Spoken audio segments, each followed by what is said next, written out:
Hər vaxtınız xeyir. Bugün gəlin birlikdə tarixin axarını dəyişdirən bir hekayənin, bir peyğəmbərin doğuluşunun izinə düşək. Söhbət Həzrət Məhəmmədin dünyaya gəlişini müşayiət etdiyi deyilən o möcüzəvi hadisələrdən gedir. Deməli, hekayəmiz fil və quşlarla başlayır. Bəli, qəribə səslənir, elə deyilmi?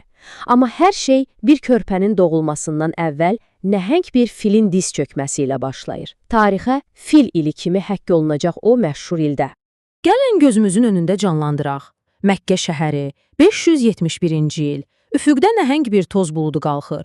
Bu, Yəmən valisi Əbrəhənin ordusudur. Bəs niyə gəlirlər? Məqsədləri çox aydındır, amma bir o qədər də dağıdıcı.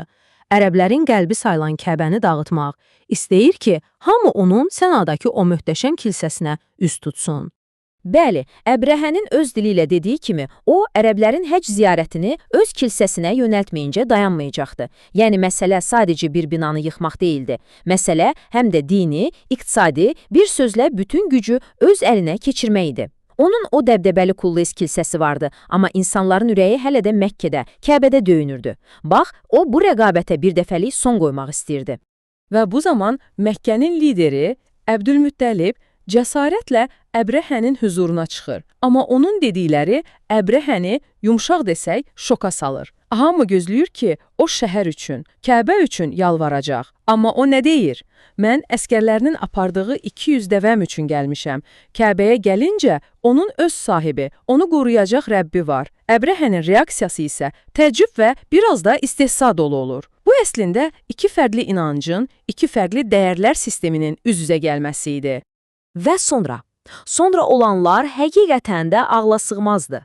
Tam ordu hücuma keçmək üzrəykən, o nəhəng fil Mahmud Kəbəyə tərəf bir addım belə atmaqdan imtina edir. Sanki görünməz bir divara dəyir və diz çökür. Elə bu vaxt göyüzü qəfildən qaralır, amma bu fırtına buludları deyil. Bu dimdiklərində və pəncərələrində kiçik, bişmiş gil daşlar daşıyan minlərlə quşuydu. Mənbələrdə onlara əbabil quşları deyilir. Həmən o kiçik daşlar o qüdrətli ordunun üzərinə yağmağa başlayır və nəticə, mənbələrin təsvirinə görə ordu yeyilmiş saman çöpünə dönür. Bax, tarixə fil hadisəsi kimi düşən bu olay, bu ilahi müdaxilə ilə Kəbə qorunur və həmin il, hər şeyin başladığı o il, gələcəkdə doğulacaq o böyük şəxsiyyət üçün sanki bir hazırlıq, bir işarə olur. Növbəti hissəmiz müqəddəs bir nəsil. Yəqin siz də düşünürsünüz, yaxşı, niyə məhz Məkkə? Və niyə məhz bu şəhərdəki bir ailə belə bir müdafiəyə layiq görüldü? Bax, bu sualın cavabını tapmaq üçün gəlin zaman maşınına minib biraz geriyə gedək. Bu hekayənin köklərinə, o müqəddəs nəsil şəcərəsinə birlikdə baxaq.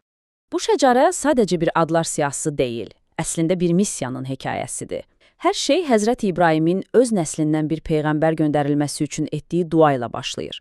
Sonra Zəncir peyğəmbərin qəbiləsinə adını verən o hörmətli əcdad Haşimlə davam edir.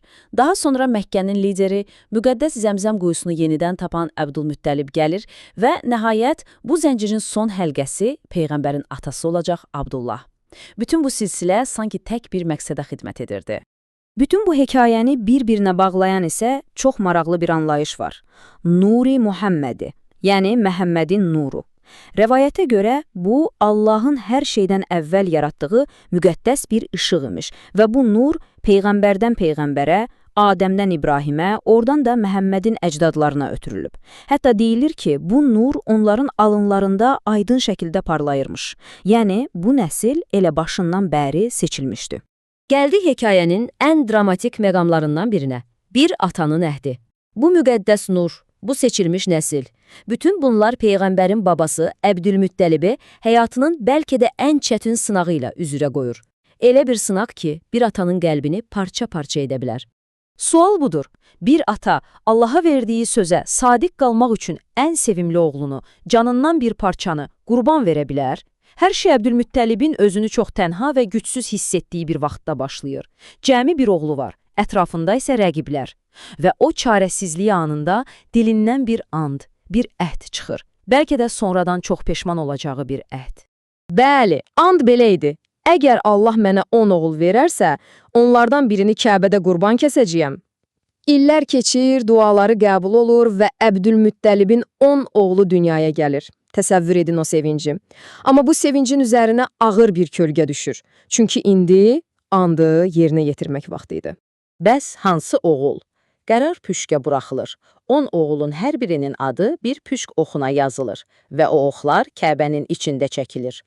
Gözlər nəfəsini tutub nəticəni gözləyir və çəkilən oxun üzərindəki ad bir atanın ürəyini dayandıra bilərdi.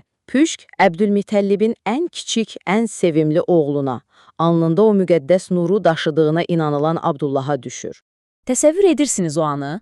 Amma bütün qəbilə ayağa qalxır, yalvarır. Və bir kahinin məsləhəti ilə yeni bir püşk atılır. Bir tərəfdə Abdullah, digər tərəfdə 10 dəvə.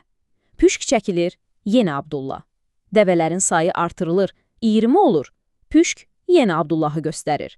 30, 40, 90-a qədər hər dəfə eyni nəticə. Sanki talih inad edirdi. Nəhayət, dəvələrin sayı 100-ə çatanda püşk ilk dəfə olaraq dəvələrin üzərinə düşür. Abdullahın həyatı tam 100 dəvə qarşılığında xilas edilir. Və beləcə gəlib çatdıq hekayəmizin kulminasiya nöqtəsinə. Möcüzəvi doğum. Abdullahın həyatı xilas oldu. O müqəddəs nur qorundu.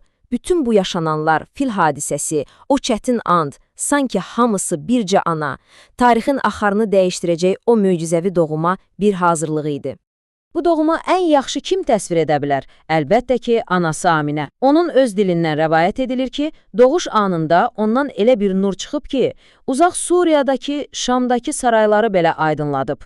Və deyir ki, körpə doğulanda onu səcdə vəziyyətində, şəhadət barmağını isə səmaya doğru qaldırmış görüb. Bu, adi bir doğum hekayəsi deyildi, elə deyilmi? Bu, bir peyğəmbərin dünyaya gəlişinin ilk siqnalı idi. Və maraqlısı odur ki, bu işarələr təkcə o otaqda Məkkədə baş vermir. Rəvayətlərə görə, həmin an dünyanın fərqli yerlərində də qeyri-adi hadisələr yaşanır. Məsələn, Mədinədəki Yahudi alimlərinin son peyğəmbərin doğumunu müjdələyən yeni bir ulduz gördüyü deyilir. Uzaq İranda Fars şahının sarayının 14 gülləsi qəfildən uçur. 1000 ildir sönməyən zərdüştü ocağı sönür və Kəbənin içindəki və ətrafındakı bütlər üzü üstə yıxılır. Sanki bütün kainat köhnə nizamın bitdiyini və yeni bir dövrün başladığını elan edirdi. Bax, bütün bu hadisələr mənbələrdə taleyin, qədərin bir-birinə bağlanmış işarələri kimi təqdim edilir.